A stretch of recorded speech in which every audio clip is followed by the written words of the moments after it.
Yeah, good evening YouTube. I've been playing around with this Raspberry Pi with the analog video output, and I'm trying to teach this old NTSC TV some new tricks. Just booting up Kodi on it, and I'm running the TV off of a 12-volt power supply. Runs off my solar battery bank just as well.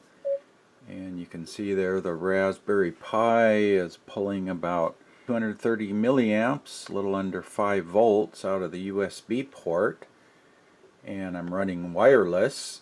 I've also played around with the overscan settings in the Raspberry Pi Config utility.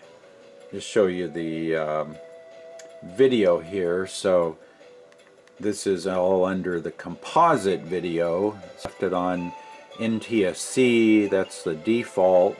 I switched the aspect ratio to 16:9. And let's see.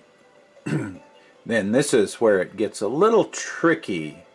This is the overscan section of the menu.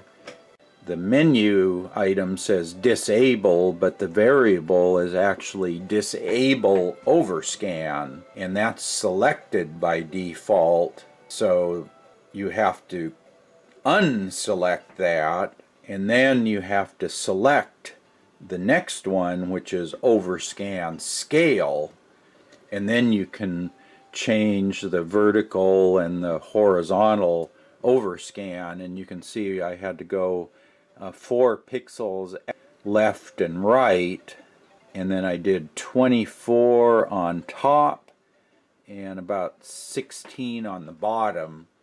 I might have to fine-tune that a little bit to get every single pixel I can, but that seems to be pretty good. When the disable overscan was enabled, it was actually, the picture was too big. I was losing pixels off the top of the screen. So like that, the time up there, it was cut off right about there, and then the top half of the letters were cut off. So it was, without overscanning, it was actually overscanning too much. So I don't know. This disable overscan and overscan scale, I'm not quite sure how they work, but you have to deselect the first one and then select the second one, and then the sliders take effect.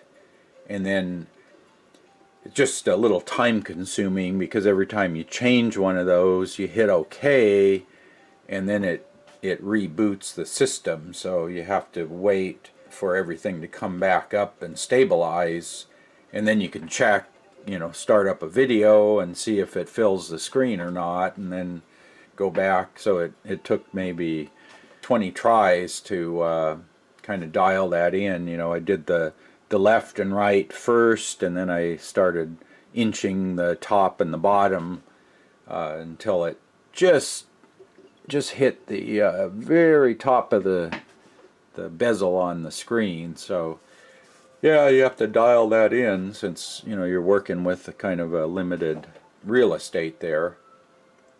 Now I know you can go out and you can buy an LCD panel to plug into a Raspberry Pi. You can build a 12-volt DC power supply to run the panel and the Raspberry Pi. It would be a step-down converter, 12 volts down to 5 volts. You can add speakers and an amplifier, and you can build a case for it. But it's like, I've got that. This is basically, this was all free. I bought it 12 years ago, and it still works. So it can now be my little portable Raspberry Pi media player. So I can run Kodi on this, and it's got speakers, it's got the display, it's got the power supply, it's got a little remote control with an infrared receiver. I think I've got it kind of dialed in as good as it's going to be.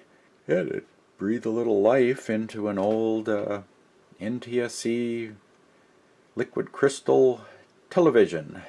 Glad I didn't throw that away back when I switched everything over to digital TV, but this thing is now a digital TV for all intents and purposes, and it's as smart as my Sony TV, although now what I have to do is buy another Raspberry Pi to hook up permanently to this one. As always, thanks for watching.